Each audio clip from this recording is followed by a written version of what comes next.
ಬಿಹಾರದ ಕಟಿಹಾರ್ ರೈಲ್ವೆ ನಿಲ್ದಾಣದಲ್ಲಿ ಮಹಿಳೆಯೊಬ್ಬರು ಸೌತೆಕಾಯಿಗಳಿಗೆ ಹಸಿರು ಬಣ್ಣದ ದ್ರವವನ್ನು ಹಚ್ಚುತ್ತಿರುವ ಆಘಾತಕಾರಿ ವಿಡಿಯೋವೊಂದು ಸಾಮಾಜಿಕ ಜಾಲತಾಣಗಳಲ್ಲಿ ವೈರಲ್ ಆಗಿದೆ. ಈ ವಿಡಿಯೋದಲ್ಲಿ ಮಹಿಳೆಯೊಬ್ಬರು ಪಾತ್ರೆಯ ಬಳಿ ಕುಳಿತು ಸೌತೆಕಾಯಿಗಳ ಮೇಲೆ ಬಣ್ಣದ ದ್ರವ ಲೇಪಿಸುತ್ತಿದ್ದರೆ, ಪಕ್ಕದಲ್ಲಿದ್ದ ಮತ್ತೊಬ್ಬ ಮಹಿಳೆ ಸೌತೆಕಾಯಿಗಳನ್ನು ದ್ರಾವಣದಲ್ಲಿ ಅದ್ದುವ ಮೊದಲು ತೊಳೆಯುತ್ತಿರುವುದು ಕಂಡುಬಂದಿದೆ. ಸೌತೆಕಾಯಿಗಳಿಗೆ ಹಚ್ಚಲಾಗುತ್ತಿರುವ ಈ ದ್ರವದ ನಿಖರ ಸ್ವರೂಪ ಏನೆಂಬುದು ಇನ್ನೂ ಸ್ಪಷ್ಟವಾಗಿಲ್ಲ ಮತ್ತು ಈ ವಿಡಿಯೋದ ಸತ್ಯಾಸತ್ಯತೆಯನ್ನು ಸ್ವತಂತ್ರವಾಗಿ ಪರಿಶೀಲಿಸಲಾಗಿಲ್ಲ. ಸಾರ್ವಜನಿಕ ಆರೋಗ್ಯವನ್ನು ಅಪಾಯಕ್ಕೆ ಸಿಲುಕಿಸುವ ಇಂತಹ ಕೃತ್ಯಗಳ ವಿರುದ್ಧ ಆಡಳಿತ ವರ್ಗವು ಕಠಿಣ ಕ್ರಮ ಕೈಗೊಳ್ಳಬೇಕು ಎಂದು ನೆಟ್ಟಿಗರು ತೀವ್ರ ಆಕ್ರೋಶ ವ್ಯಕ್ತಪಡಿಸಿದ್ದಾರೆ. ಬಡತನದ ನೆಪ ಹೇಳಿ ಇಂತಹ ಅಪಾಯಕಾರಿ ಕೃತ್ಯಗಳನ್ನು ಸಮರ್ಥಿಸಿಕೊಳ್ಳುವುದು ಸರಿಯಲ್ಲ.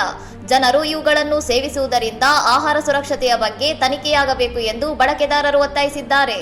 ಈ ವೈರಲ್ ವಿಡಿಯೋಗೆ ಸಂಬಂಧಿಸಿದಂತೆ ರೈಲ್ವೆ ಇಲಾಖೆಯಾಗಲಿ ಅಥವಾ ಸಂಬಂಧಪಟ್ಟ ಅಧಿಕಾರಿಗಳಾಗಲಿ ಈವರೆಗೆ ಯಾವುದೇ ಅಧಿಕೃತ ಹೇಳಿಕೆಯನ್ನು ನೀಡಿಲ್ಲ.